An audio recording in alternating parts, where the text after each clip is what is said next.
Bonjour tout le monde. Dans cette nouvelle vidéo, on va voir une série de vidéos sur l'automatique. Une introduction expliquant c'est quoi l'automatique, d'accord? Sa problématique générale. On va définir les différents blocs d'un schéma automatique. On va voir les correcteurs, donc les types de correcteurs et pourquoi on les utilise. D'abord, je vais tracer un schéma. Donc voilà, qu'est-ce que j'ai fait ici pour ce schéma? On a besoin d'abord du système qu'on veut rendre automatique, d'accord? Ou bien qu'on veut commander, d'accord? Donc, pour cela, on a besoin d'un signal d'entrée qui va attaquer le système. Donc, on va noter E de T, d'accord? Donc, c'est le signal d'entrée.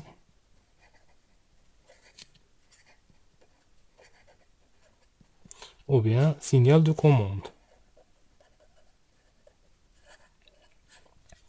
On attaque le système avec une entrée et on a une sortie qu'on va noter S. D'accord? Donc, puisqu'on a ici fait G de P, ça veut dire on travaille en fréquentiel. Donc, E de P. Et ici, c'est S de P aussi.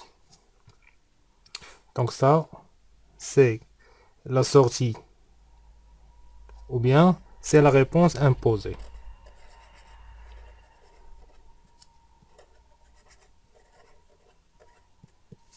Ça veut dire quoi la réponse imposée? Ça veut dire c'est le comportement. Le comportement voulu.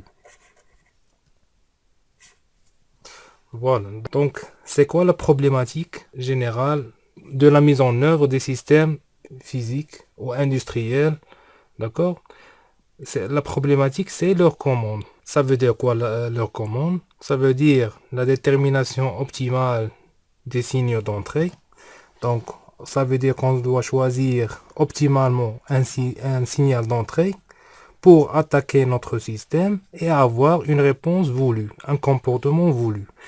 Et puisque les systèmes ils sont divers dans la nature, donc pour représenter ce système-là, on doit le modéliser. Et ça veut dire quoi le modéliser? Ça veut dire chercher mathématiquement sa fonction de transfert qu'on appelle G de P. D'accord? Donc on caractérise tout système par une fonction de transfert qu'on note G de P. D'accord? Cette fonction de transfert représente le système. Donc nous, on veut un comportement de ce système-là. Par exemple, une machine ou bien un moteur électrique, on veut en sortie qu'il tourne à, par exemple, 1500 tours par minute. D'accord? Ça, c'est la réponse imposée. Ça veut dire c'est le comportement qu'on veut de ce moteur-là. Donc, question d'automatique, c'est quoi la valeur du signal d'entrée que je dois imposer à ce système-là en entrée pour avoir cette vitesse-là. D'accord? C'est ça la problématique de l'automatique. Ça veut dire qu'on ne peut pas avoir précisément une valeur d'entrée qui va refléter 1500 tours en sortie. Et c'est dû à l'imperfection de la fonction de transfert parce que c'est mathématique, donc on néglige plusieurs termes, d'accord? Ou bien c'est dû à des perturbations extérieures, d'accord? Donc voilà, on a résumé ce schéma-là. Donc ce schéma-là représente le schéma en boucle ouverte. Donc schéma en boucle, d'accord? Donc on a dit que pour la problématique du schéma en boucle ouverte, c'est que je ne peux pas connaître le signal d'entrée E de T optimal pour avoir une réponse imposée. Et cela est dû soit à l'imperfection de notre fonction de transfert, parce qu'on a seulement modélisé le système et on n'a pas travaillé avec le système réel, soit dû à des perturbations ou bien des bruits qui viennent de l'extérieur. D'accord? Donc c'est ça la problématique du schéma en boucle ouverte. Donc pour bien comprendre ce que j'ai dit, on va voir un exemple qui est souvent rencontré dans le domaine de l'automatique, et c'est le radiateur électrique ou bien un système de chauffage. Donc, je vais représenter mon système. Donc, c'est ça notre système. Dans notre système, qu'est-ce qu'on a regroupé? Donc, par exemple, on veut chauffer une pièce. D'accord? Une pièce dans la maison. Donc, cette pièce, donc voilà la pièce. Elle est constituée de murs. On a l'air qui entre. D'accord? On a des fenêtres. D'accord? Et on a notre résistance chauffante. D'accord? Notre résistance. Donc, c'est quoi la problématique ici? La problématique, c'est que moi, donc ça c'est l'entrée, ça c'est la sortie.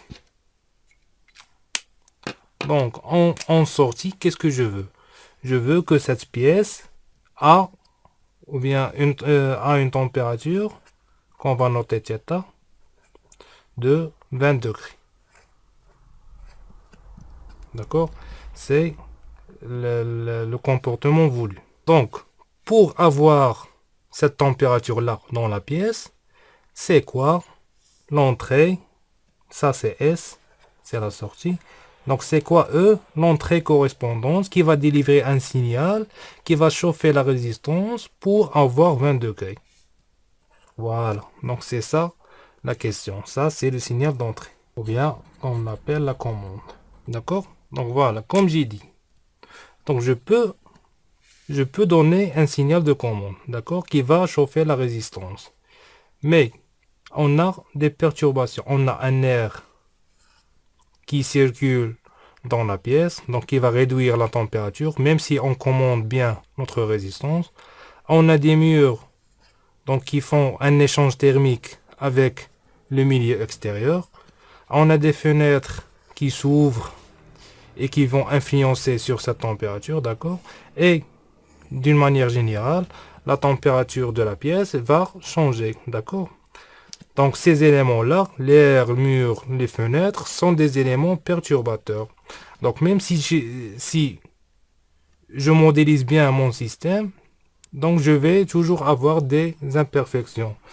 Et de ce fait, je ne peux pas déterminer optimalement à chaque instant le signal d'entrée pour avoir 20 degrés dans la pièce. Donc pour résoudre ce problème-là, on fait appel au système bouclé. Ça veut dire quoi? Ça veut dire qu'on va boucler ce système-là et on ne va pas le laisser boucle ouverte.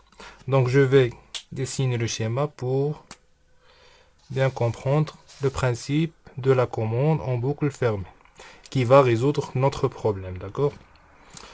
Donc, on a toujours notre système A, ou bien G de P, d'accord, modélisé par une fonction de transfert. Donc voilà notre système. La sortie voulue, ou bien le comportement voulu S, d'accord? Voilà. Donc maintenant, on ne va pas appliquer l'entrée directement ici, d'accord? Mais pour résoudre le problème qu'on a dit, qu'est-ce qu'on doit faire pour remédier à ces perturbations? On doit mesurer à chaque instant la sortie. Ça veut dire la température de la pièce. On va la mesurer et ramener cette mesure à l'entrée. On va mettre un comparateur qui va comparer à chaque instant le signal d'entrée avec le signal de retour.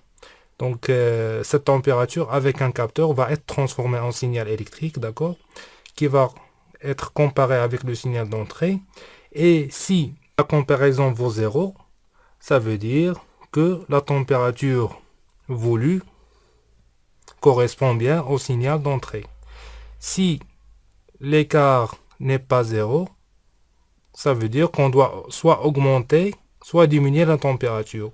Et de ce fait, on a besoin d'un autre système qui va délivrer un signal de commande correspondant. Donc voilà, je schématise pour bien comprendre. Donc voilà la mesure, on va prendre la mesure. Donc ça, on appelle la mesure. On va convertir à travers un capteur en un signal. Parce qu'on doit comparer deux signaux de même nature, d'accord? Donc voilà notre signal qu'on va appeler S'. D'accord? Qu'est-ce que je vais avoir? Mon entrée E. J'ai dit qu'on va avoir un comparateur. Plus ici c'est moins.